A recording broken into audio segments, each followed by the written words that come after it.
boys and girls. So another game, another victory, another 3 points in the bag. It was not pretty at times and we had to dig deep. We rode our luck, but like I said, we've got 3 points and that is what matters. So this is my player ratings for the game and what I felt the players deserve.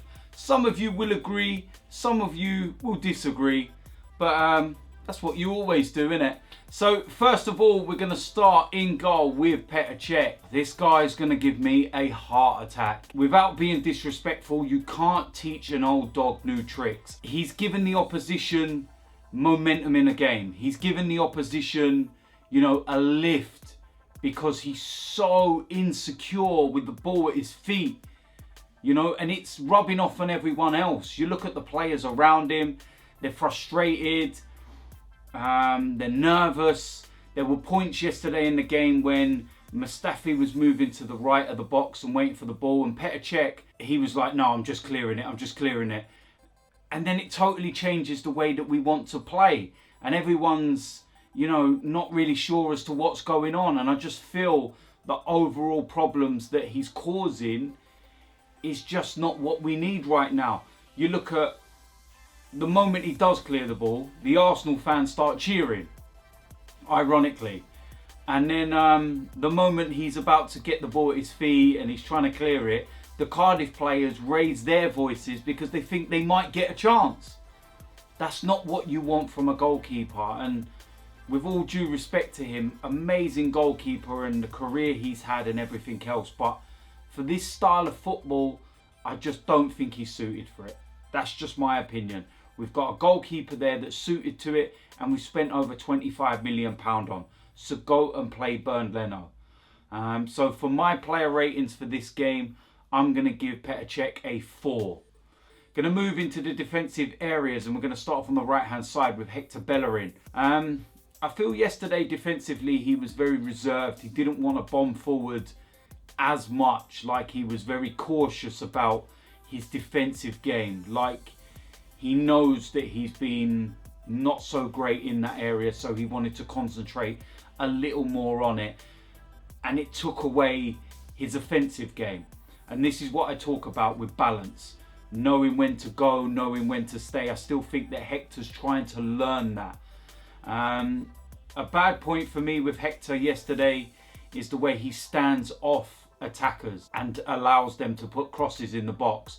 That's the one downside that I will say about his game. You look at Cardiff's first goal, ball played out wide, he stands off his man, allows him to put the ball in the box. Don't make it easy for him, Hector. That's what I'm saying. So overall, a fair performance. I'm going to go straight down the middle with this one and I'm going to give Bellerin a 5. Going to move into the central areas and first up we're going to go with Sokratis.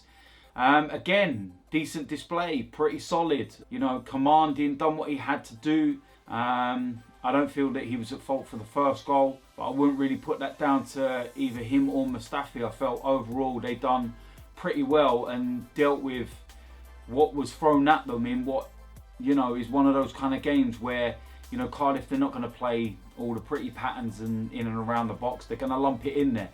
And they got some big fellas in there. And I felt that, yeah, he done well yesterday. So for yesterday's game, I'm going to give Sokratis a 6.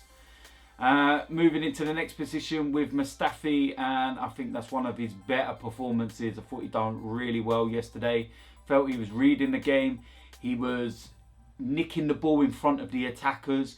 Whereas before he's just a little bit too slow. Popped up with a goal. Could have had another one in the second half.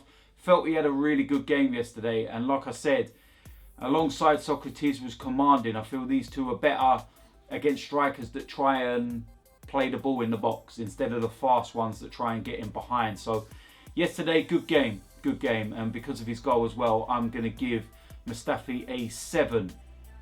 Going to move into the left back role and Monreal. And I feel that it was one of his poorer games. I think he was at fault or had a hand in both of Cardiff's goals. Getting beaten at the back post for the first header, for the second goal, and getting beaten very easily for the first goal. He's got to do better than that. He's got to be stronger than that. But overall, didn't really get forward as much. And when he did, the crosses were not that great. So yeah, a pretty standard performance really. And again, along with Hector down that right hand side, I'm going to go straight down the middle and I'm going to give Nacho Monreal a 5. Moving into the midfield area, first player we're going to go with is Granit Xhaka. Now, people will pinpoint the error he made just before half time with that pass. And yeah, you're right to bring that up. But what I don't like is the way that people use that one thing and base his overall performance on it.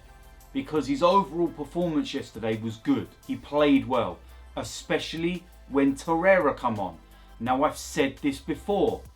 Put Torreira next to Granit Xhaka and you will see a completely different player. Now, let me give you a few statistics just to show you that Granit Xhaka's overall performance was actually better than the one mistake he made. For all of you that are so dumb and you don't actually watch the full game and you judge a player on one error, okay? Let me give you a few statistics. 85 out of 99 passes completed, the most on the pitch. 9 ball recoveries, the most on the pitch. 3 chances created, the second most on the pitch.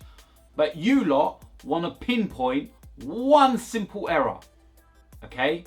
Yes, it was a bad one. No, he should not have done that.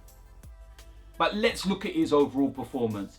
And it was a good performance. So, simple as that. For those of you that are dumb and you don't want to watch the game, you carry on doing that. I'll watch the game and I'll base a player's performance on what I see. So, for yesterday's game, I'm going to give Granit Xhaka a 6. Moving into the next position, and we're going to go with a young lad, Guendouzi. And yeah, it was a steady performance, but he hasn't hit the heights of the first 2 games in the last 2 games. But he's still young, he's still learning. Unai Emery obviously likes him.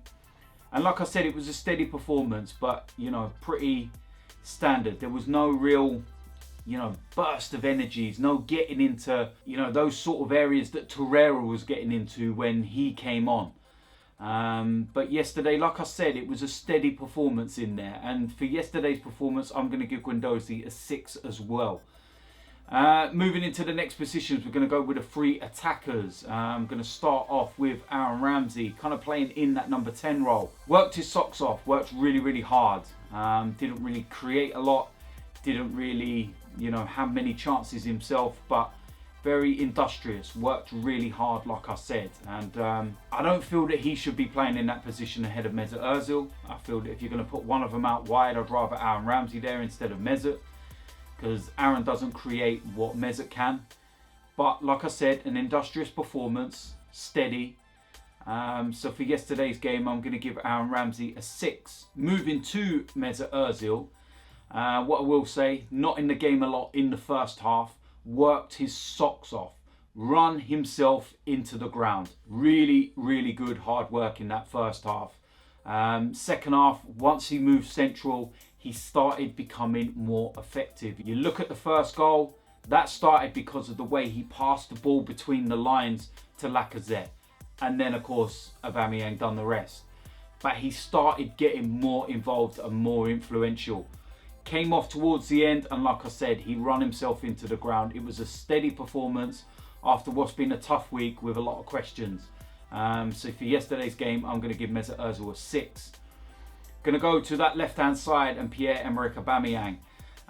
Pretty quiet yesterday. Worked really, really hard. But I feel that the goal he scored will do him the world of good. It's what he needed to get off the mark. And the moment he did that, he started livening up. Everything seemed to start clicking.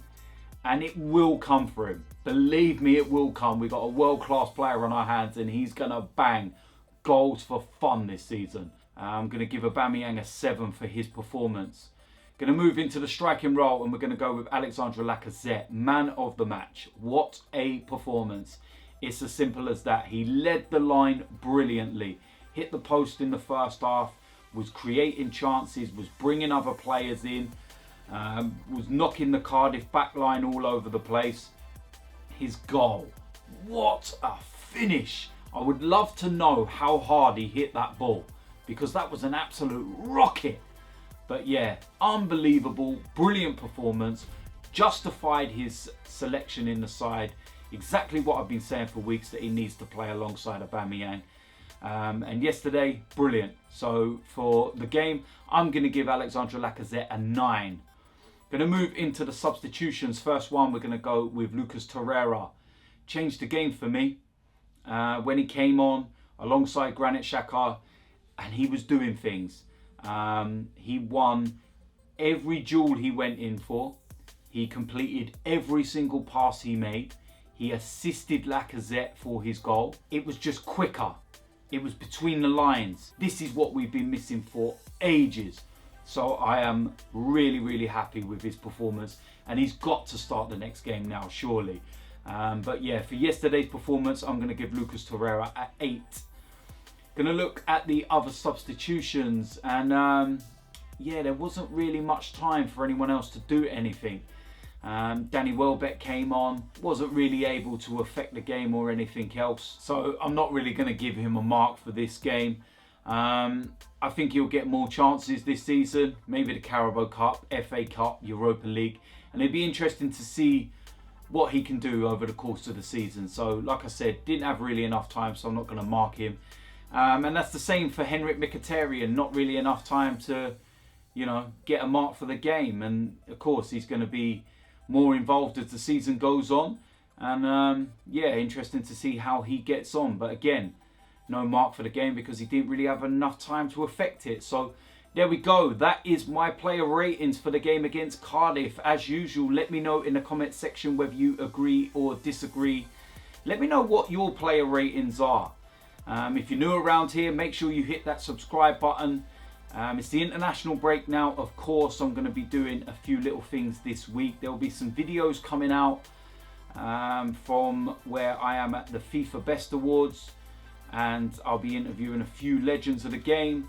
There'll be a Q&A, and of course the week after next there will be the previews to the Newcastle game and whatnot. Match day vlog as usual and everything else. So stay tuned, there's loads coming out. So yeah, so until the next time, I'll see you lot then. I'm out of here.